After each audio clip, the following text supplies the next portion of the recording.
Today's rant is about people. I don't know what the fuck people want anymore. What do you have to do to impress them? What do you have to do to satisfy them? I have no idea. I don't really have any friends. I got one friend. And I barely see him. I see him like once a month. Once every 4 months, if I'm lucky. And I don't think it's necessarily because he doesn't want to see me any more frequently or anything. He's kind of introverted anyway, but I don't have any other friends that I can see. I don't really have anybody else in my life that I even talk to. So why is that? Well, it's probably partially because of me, but I don't think it's completely because of me. Like I'm a pretty easygoing guy. I can get along with almost everybody. I just don't like bullshit.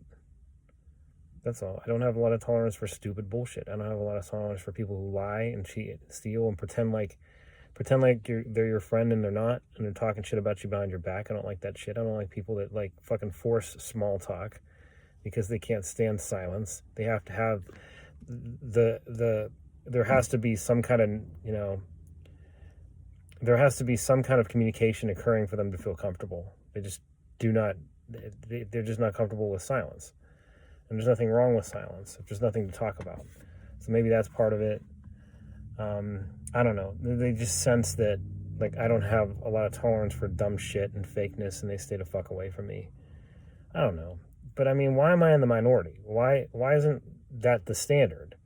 That you just, you be a fucking decent person and aspire to be a better person. It doesn't seem like that's the standard anymore. The standard is to just be complete fuck off and associate with people who are complete fuck offs. And just go along with everything that fucking society tells you to do and government tells you to do and TV tells you to do, and just go along with it just like a fucking good citizen, and just a bit like everybody's like you're rewarded for being sheep. But are you really? Because if you look at yourself in the mirror, how can you really be happy with what you see staring back? If you're just going along with what everybody else says. And you're just saying, you're holding the party line, and you're just saying what you think the side that you, or the group that you identify with the most wants to hear. How are you okay with that? How are you okay with losing your individuality and not being yourself, not like voicing your real opinions on things and being true to yourself? Are you going to be okay on your deathbed if you've done that your whole life? I'm not. I don't know how you don't see that, There used to be way more good people in this world. People that aspired for more, that had a bar set much higher, that had better standards. And because there's not, I think that's one of the reasons that I'm isolated. But at the same time, like, we're all in the same fucking boat with the economy and with everything else that's going on. We're all in the same fucking boat with a lot of these things, with the presidency, with the fucking discord that's going on with the different sides, and whatever.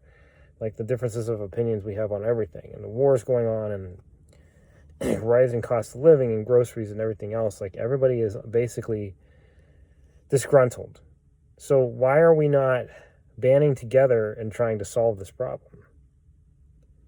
I mean, we've got a pretty good beat on what's causing this shit. So why don't we just take action to try to fix it now?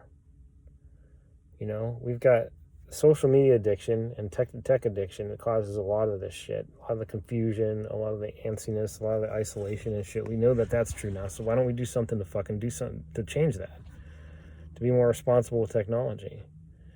Why don't we hold our politicians to a higher standard? Why do we have the bar so low?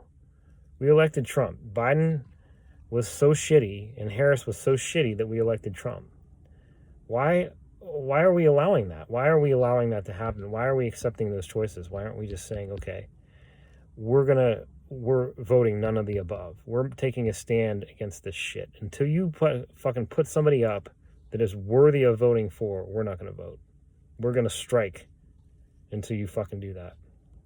I don't know why we're not doing shit like that. I don't know how we're not out in the streets protesting with all the bullshit that's going on with the job layoffs and everything. In my field, particularly IT, like, there's a bunch of people that were in IT because they thought that it was job security. And now those people are all out of work because of whatever, because of AI and because of automation outsourcing, and because of the Doge cuts, all that stuff affects it. The Doge cuts, putting people on the job market that weren't on the job market before, who are now looking for IT jobs, and among other kinds of jobs. And then you've got, the tariffs that are damaging everybody's investments. So then corporations are less likely to fucking pay people to work for them because they don't want to lose their money. They don't want to go under.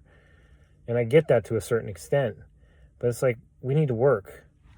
We've got people that have been out of work for over a year, and they can't take care of their families, and some of them are being evicted. And some of these people that have been laid off are very esteemed, talented, skilled, established, accomplished people, like that owned corporations, that rubbed elbows with some of the best in the business, and they can't find jobs. And they know people. You would think that they'd be able to call somebody and call a favor in, but they can't get jobs. And there's a person that was, I don't know if this is real or not, I don't know what's real and what's fake anymore, but there was somebody that was saying that they were diagnosed with cancer, and they were undergoing treatment, and it was really expensive, and they didn't have a job, and on top of that, they were on the verge of being evicted from their home. How is that allowed to be okay? How is that acceptable? How is the government not stepping in and helping this person? I don't understand it. So they have to get on social media and they have to play these fucking games.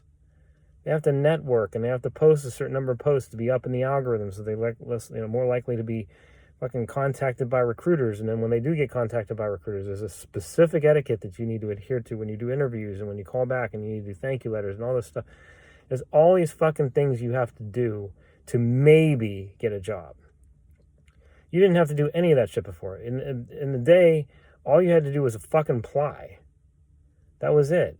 You just fucking sent an application in, and if you were qualified enough, recruiters would call you. Somebody would fucking call you and give you a damn interview. Now, good fucking luck. I don't know if timing makes any difference, if you seize on these opportunities, like right when the job is posted, if that makes any difference or not. I don't think it makes much of a difference, honestly. But I don't know what else to do. Update your resume, update your cover letter, tailor your resume for every specific job. I mean, that's a lot of fucking work, man. And instead of putting a broad range of skills on your resume, target it to, be specific to one thing, and target one company that you really want to work for. And it's like, it doesn't seem like it's worth the fucking effort, because I worked with a reverse recruiter who did all that shit on my behalf, and it didn't make a shit of difference. People were saying like, well, you can contact these HR people, and most likely they'll get on a phone call and talk about the position, and they'll see that as a go-getter kind of attitude, and that doesn't seem to work, probably because everybody's thinking the same fucking thing, and they're annoyed by them at this point. So it's like, what do you do? What is the right move? Nobody knows, and meanwhile everybody's out of work. We just know that we're out of work and we need money and we can't get it. I'm very fortunate to have one job, and I'm very fortunate to have money put away. If it wasn't for those two things, if it wasn't, I'm lucky to have both of them. If even having one of those things, I'd be very lucky. But at the same time, I am not able to move forward in my life. And psychologically, that's difficult. You should be able to move forward in life. If you're willing to work, you should have a job. You should be willing to move forward in life and be able to make an income, not only make an income for yourself, but prepare for your own retirement. And you can't do that in America, the richest country in the world. So something is seriously wrong with that. And that on that basis, we should be out in the fucking streets. How many lives are gonna need to be ruined before we do that?